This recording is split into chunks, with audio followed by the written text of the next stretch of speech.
আবর্জনা লুকিয়ে থাকে মানুষের মনে, সেখানে কালো, বেটে, মোটা এসব গুচ্ছ।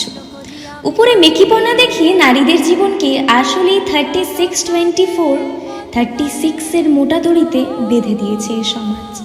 আমরা সবাই সমান, এই চিরয়িত্য সত্যকে মানুষ মিথ্যের পাকে ফেলে ডুবিয়ে মেরে দিয়ে আসছে যুগ যুগ ধরে।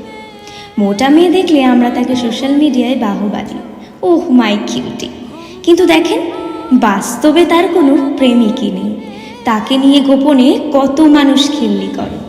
কালো ভ্রমর, কালো যমুনার জল সবার পছন্দ হলেও কালো মেয়ে দেখলে আজও মানুষ বাঁকা হাসি দেয়। পক্ষ তাকে মুঠোয় বেঁধে শিখে নিয়েছি জীবন রাঙানোর আদি গল্প। তাহলে আজও কেন আমাদের মন এক মুখ কালি মেখে সেই আদিমকালের পাখে পড়ে আছে? এর উত্তর সবার অজানা নয়, কারণ কালো না থাকলে কিন্তু